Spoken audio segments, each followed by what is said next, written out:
Hello and welcome. I'm your host Elizibar. This is Queen of Swords #1, which is the sequel to the last Barbaric miniseries. And in a real, perfect world, this would be Barbaric issue 14 or something like that. But in the world we live in, this is a new miniseries, brand new start, even though it's a continuation of the same story with characters that were introduced in previous stories. It's a sequel. Just number it like it's a sequel, gosh darn it. And it is a ton of fun. We're just going to look at the first couple pages here and then a couple panels later in the book. I don't want to spoil too much about what's going on, but our heroes here, we got Ka from the Harvest Blade miniseries. We got Deadheart, and we got, oh gosh, I blanked out her name. Sarah? I think it's Sarah, Serra. So they're going here, they're robbing a ship to get pirate treasure. She's telling stories to the sword don't believe them. Or actually, she's telling stories to Ka, and then the sword doesn't believe the stories, and there's like some banter back and forth. It's good stuff, good for establishing people's dynamics. That's kind of what's going on right here. She doesn't trust the witch, and the witch is like, whatever, just go ahead and kill me, why don't you?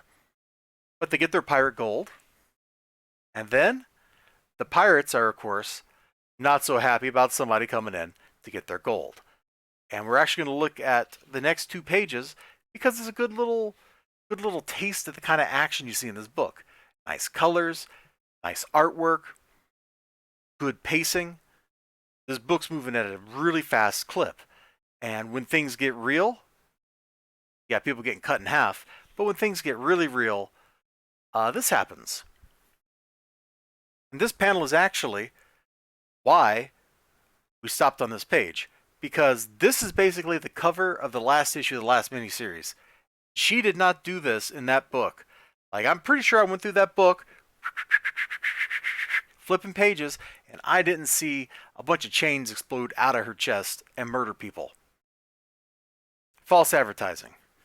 This is also sort of kind of like false advertising because I don't think that anything quite like that happens, but it's close enough because we do start talking about the lady on the cover in this book, and there's some artwork in here kind of depicting, nope, better not show that, better not show, in fact, let's just not show any of that. Just kind of trust me when I say there's some stuff going on, alright? You need to be 18 or older to read this book. Yeah, we learn about her family, relationships, how she fits in with Soren, like right there, all that jazz. And they're going on their quest. They got money, they got the information they need, and that money leads them to a place. They got to go rob a tower, but they get there, and well, I think they might have a little bit of a problem.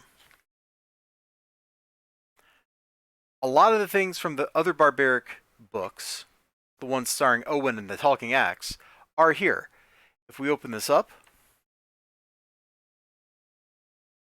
we got Deadheart and a talking sword. The talking sword is some dude who got yanked out of, the afterlife when they were getting rescued. Well, when she was getting rescued from it. So that's why this sword talks. He's not a dude, or he's not an axe under like a magical curse or whatever, like the axe Owen has, which Soren was. I think Soren's the witch, right? The witch from the other miniseries. I think so. Anyway, not the talking axe with the do-gooder curse. Instead, he's just kind of a jerk. And it leads to some fun bantering, like, I rode the dinosaur bareback all the way to, nobody rides a carnivosaur or nobody rides a carnivosaur, you just get eaten. Oh yeah? How would you like to spend a day in a block of ice? I'll be good. Like, there's some good interactions here. The characters have distinct personalities. We see how they kind of fit together as a group.